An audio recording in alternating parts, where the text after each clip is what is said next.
Welcome everyone to Male Fuzz TV. I am Peter, and today I'm going to be talking about the Midnight Club episode 1. It is called The Final Chapter.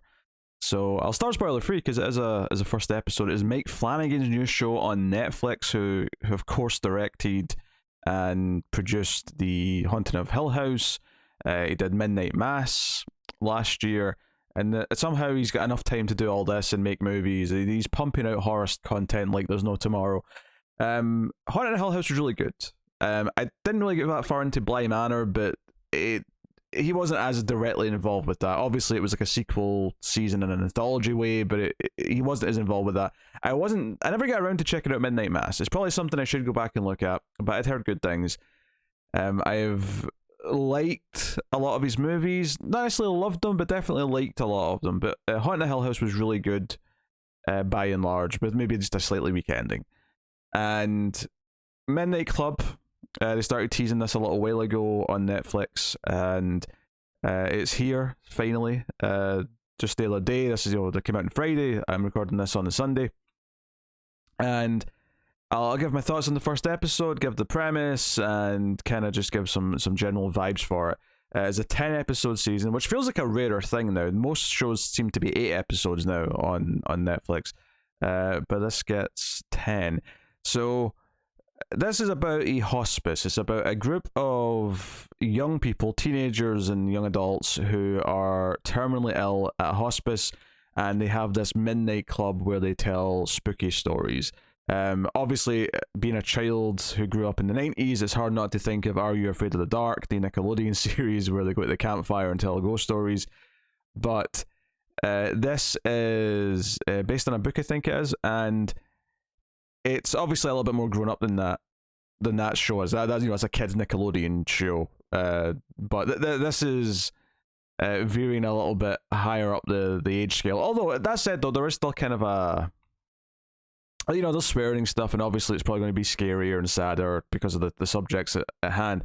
But it definitely does have kind of a feel good vibe to it. There's kind of a hopefulness to it. There's a cozy atmosphere to it, not just because they're telling stories next to a fireplace, but just in general, there's kind of a niceness to it, which is the big thing that I would say about this first episode is that its biggest strength is its ensemble cast and its characters, and the fact that they are by and large very likable, and which is kind of like almost like a gut punch in and of itself, because they're in theory potentially all going to die in kind of sad ways. They're not going to be killed off by some slasher villain in a blaze of glory. They're all slowly dying of illnesses of various kinds, and that's kind of sad. And the episode does a good job of introduces to our main character Alanya, who she very at the start of the episode has got all these big plans for college. She's about to leave high school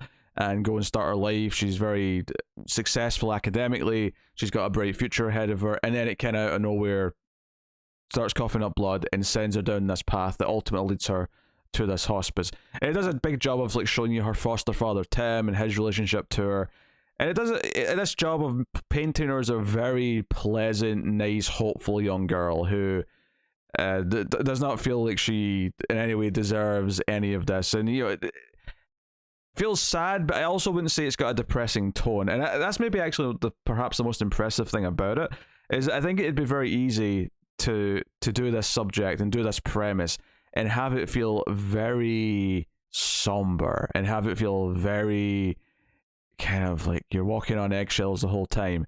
But there's a very pleasant atmosphere to it, like the almost like a hospice in some ways is supposed to. And what the show itself says about this place is that this is about embracing and living the life you've got left, and having this more upbeat attitude. Now that's not to say that all the characters are upbeat about it. Some of them, there's the Irish girl who's very, probably the most mean spirited and the most cynical out of the bunch, but generally speaking, like, everyone is very pleasant, and there's kind of these good vibes to it, so that when you get to the point where they're around a table next to a fireplace telling spooky stories, there's kind of a heartwarming twist to it, which doesn't surprise me, admittedly, coming from Mike Flanagan, because he tends to make cozier horror.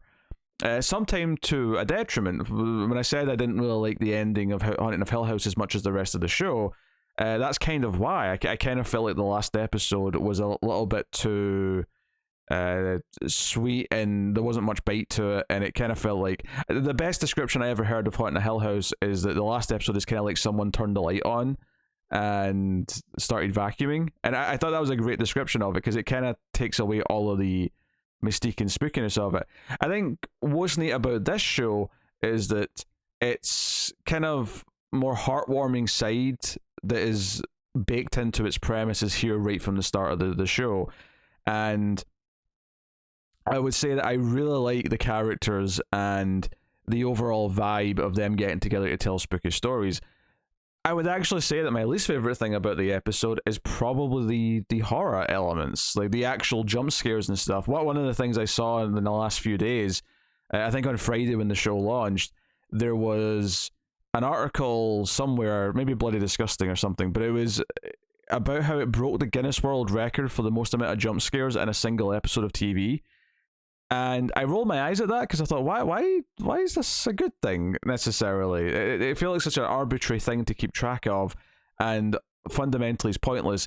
And well, there can be good jump scares. In fact, Mike Flanagan in Haunting of Hill House had one of the best jump scares I've seen in a long time.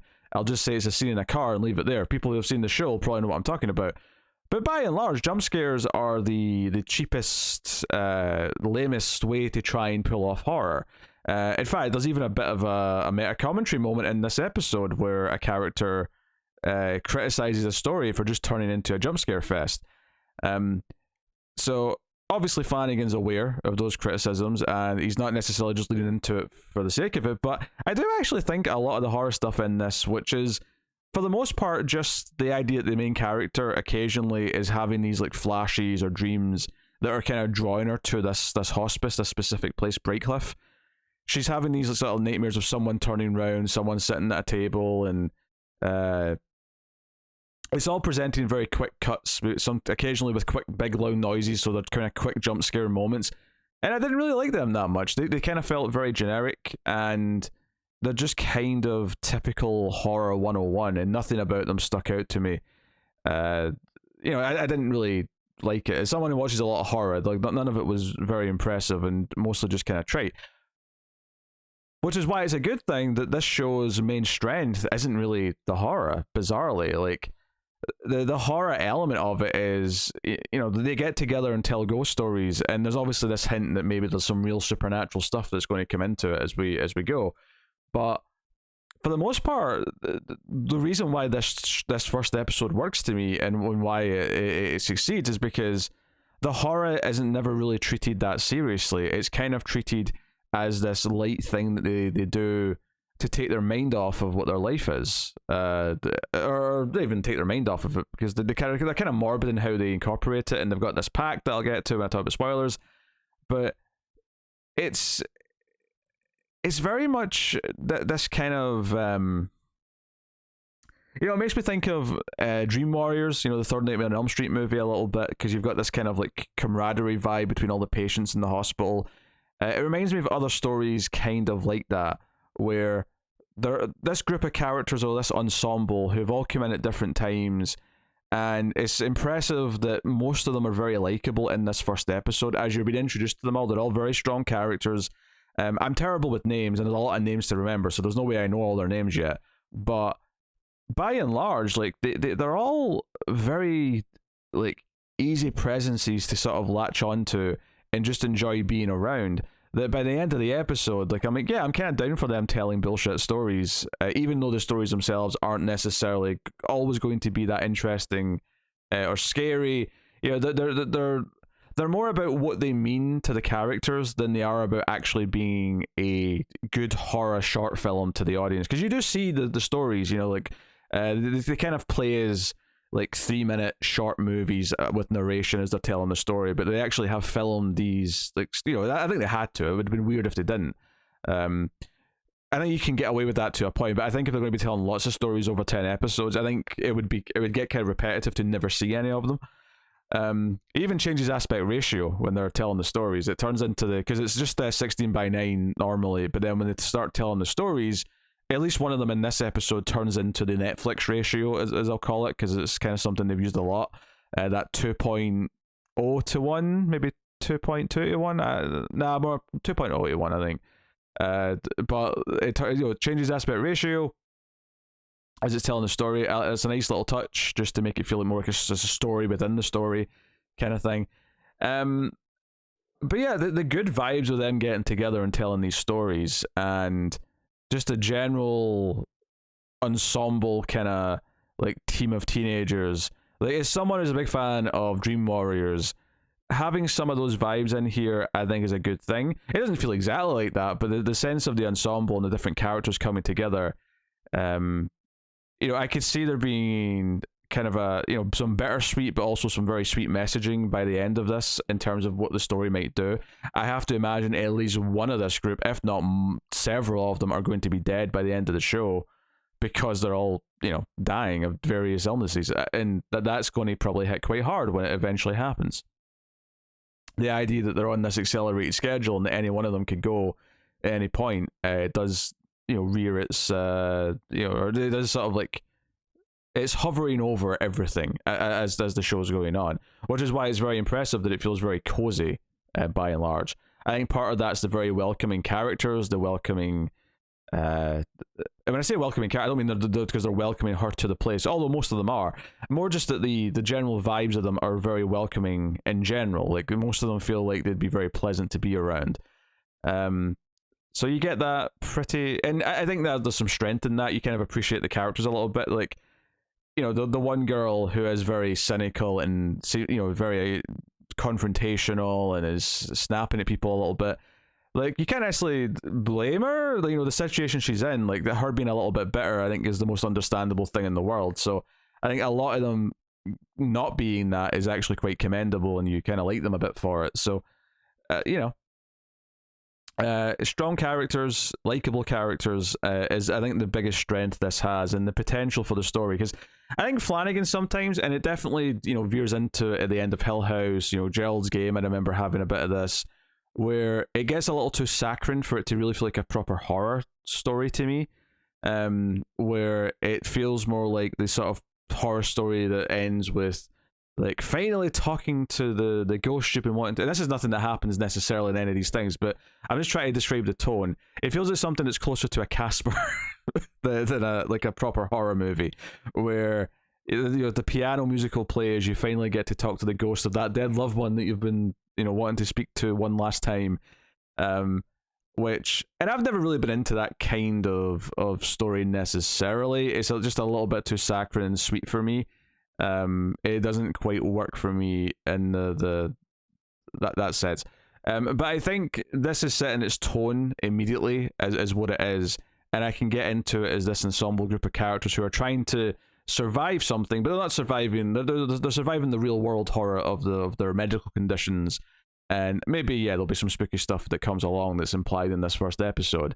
But how it balances those things, I think, will be very interesting to see, and how much it tries to lean on just being a horror story. I think its biggest strength, bizarrely, is that it's leaning on its characters rather than the horror itself, at least in this first episode, because I think it's the stronger element of the show. So yeah, I'll give the spoiler warning, I guess. Oh, before I do that, actually, I'll just mention Heather Langenkamp. I brought up Dream Warriors multiple times. It's impossible not to point out that the doctor running this place, is she a doctor? I can't remember. But yeah, I assume she's a doctor.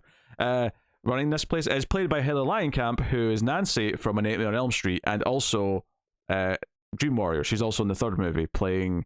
the same character, but she's like now a therapist to the kids in the hospital at that point. That cannot be an accident. That is clearly a bit of horror legacy casting, which is cool. It's just funny that Robert Englund was just in the last season of Stranger Things, so the franchise is getting a lot of love from Netflix recently. So very neat. But yeah, spoilers for the show, for the first episode, I should say. And yeah, as far as like just the other things that are interesting, it does have kind of a hook at the end in two ways. One, you see the sort of the ghost or whatever it is moving in the wall at the very, very end to imply, oh, there's real supernatural things, which obviously ties into the pact that they all have in the Midnight Club, which is that whoever dies first they'll try their hardest to contact everyone else, right? The idea that they're going to try and prove there's an afterlife because whoever dies is going to try and reach out to the living people after the fact. So, and it kind of feels like the person who died before Elanya got there, Rachel, I think they said her name was, she might be reaching out to her because she's been having these visions and dreams like throughout the episode that have been teasing. You know, she's seen the table where they tell their stories. She's seen the hospice. You know, she's seen all these things in her head at various points. So it kind of feels like she's already been reached out to. And you see this ghostly thing at the end. The other hook of the episode, though, is that when they ask her to tell a story at the end of the episode, the new girl, she tells this story, which is, you know, at first it sounds like it's maybe based on her because it's a similar illness, and it sounds kind of like her story, but set in the 60s with some details changed. But then it keeps going, and it turns out after the fact that it's actually based on a real person who went there. She researched this place, and she tells this story. She extends a few of the details, but it's this story of this girl who came here, was obsessed with the day she was told that, you know, her life expectancy was up, and she disappeared on that day. She kept repeating the date, and she disappeared on that day.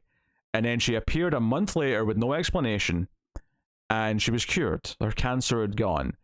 But she started being able to, like, she would just say these dates to people. She'd look at a person and say a date. And immediately, I think most of, you know, if you're watching the show, you get that she's saying the day the person is going to die. Because the two hospice patients that she talks to, like, they're pretty close dates, but the orderly's, like, you know, another 20 years away. And it, you know, the end of the story so far, at least, she's going to continue it next time, is that, yeah, all these people die on these days. But the main guy she talks to, the other guy her age, who's been nice to her, like, kind of recognizes the name and says, yeah, she's on one of the photos in the hallway. And it turns out the hook at the end of the show, apart from the spooky stuff happening, is that this girl got cured, and Alanya believes that there's something here to find that will cure her. She wants to live. She's fighting to live. She's not accepted that she's dying. And obviously there's the possible very sad ending to this, which is that it's all for nothing, and there never really was some magic cure or something to find that would save them, or herself. But she's hopeful still. And I think that optimism maybe being questioned and tested throughout the show is going to be a big hook for the show in general. But this was kind of this hook of like, oh, there's maybe like a fighting chance. There's a fighting chance to keep fighting. That there's something here that saved this girl in the 60s, and that's what she wants to do. And I think the other character's response to it, where he kind of smiles, says we should probably get to bed because they're not meant to be out after dark. They meet up in secret at midnight, obviously, hence the title. But I don't think he really believes her, or he believes there's a chance yet. And I think the characters over the course of the show being cynical about what she thinks, some maybe being optimistic, her maybe winning some of those hearts and minds over the course of the season and truly believing there is a chance. I can tell there might be a lot of heart to this show by the end, both in happy and sad ways, and that's potentially really great. But it's notable that what I'm excited about here isn't really the horror side of it. Bizarre. I do love the idea of like all these terminal patients talking about ghost stories and telling scary stories as a kind of a morbid like way to like take their minds off it and pass the time or whatever. That's like a really interesting thematic point to me. But ultimately, as a horror story, it doesn't have the horror bite that I want from that. So it's not really appealing to me as a horror story, even though I love horror. It's appealing to me more about this story about all these kids trying to reach out. So it does it feels much more teen friendly and not really scary. Now, admittedly, I hate describing things as scary or not scary because I don't really find anything scary per se when I'm watching a movie. I find things tense or I find things engrossing, but I don't really find them scary. And it tends to be something that people who don't like horror say, it's not scary enough. So I don't want to come across like that because that's not what I'm trying to say. I'm trying to say that it's less appealing as like a hardcore horror story where there's a constant threat and dread, and it's more about the humanity within. That's a bit of a saccharine statement in and of itself. But I do think it works on those terms. I think Mike Flanagan does have this kind of niche that he fills bizarrely, that is a bit more lighter as a horror story, even though he does do some good scares occasionally, and he does, but he's more about the characters and feeling for them. So inherently, it's less like unrelenting. He's not an unrelenting horror filmmaker by any means. So I actually think his horror is very recommendable, if that's a word, to non-horror people, or people who are scare easier. I think, yeah, you'll get some jump scares and you'll get some spooky stuff, but by and large, I don't think... I never feel like we're off the training wheels with his horror, I guess. And I say that as someone who watches a lot of horror, which is maybe why I feel that way, but I don't think that, as a gateway horror story to younger people, to something that's a bit more safe for people who are easily scared, I think his stuff is actually really good. So, take that for whatever it's worth. I don't have too much more to add. Obviously there's the introductions to all the characters that are handled fairly well. Alanya, like, following the Irish girl down into the spooky basement, into the basement of the library, where they're telling the stories. There's some fun little sequences here or there, but yeah, as far as first episodes go, it does a good job of giving you all these moments with our main character early on to make you care about her, to make you want to root for her, and then it introduces you to an ensemble cast with everyone else, and immediately it feels like this is a nice place to be, despite the fact that it's obviously not a nice place to actually have to go to, but it feels like this warm, welcoming kind of embrace that maybe these characters all need, and maybe that's part of what we're going to feel too. It's kind of a softer look at death and terminal illness, which I think may have a lot of heart and harder hitting moments as it goes on, as you care more about the characters, and then it's going to gut punch you with one of them getting worse and dying, and that's going to be a big deal. But I'm sure people have already binged through the whole thing, because people do that with these Netflix shows. The sooner Netflix go weekly, the happier I'll be, quite frankly, because it'll be easier to cover the shows. It's tough enough as it is when I have enough time. Unfortunately, in the case of this show, I am on vacation in about 3 or 4 days' time, and I have a lot of stuff to do in those 3 or 4 days. So if I do come back to this and watch the rest and review it, it will be 2 weeks away before I can even do that, and no one will probably care by that point, sadly. But this pilot did rank high in the pilot vote in Patreon, so obviously I had to check it out, and this was one I was happy to check out, though sometimes the patrons want to punish me by making me watch shit they know I'm going to hate. This was a genuinely worth watching pilot, which I do think is a promising first episode that makes me do want to watch the rest of the show. So I do recommend it based on the first episode.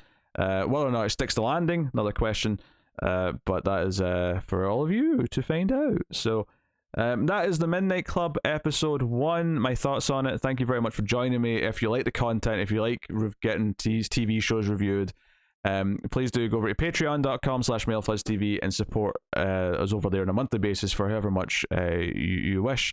You can also hit the super thanks button for a one-time donation, and of course you can support us for completely free and get the warm and the fuzzies by liking, subscribing, dinging the bell for notifications. All these things help. Sharing us on Twitter @mailed_fuzz for channel updates on Twitter. You can get me on Twitter @Wibble89.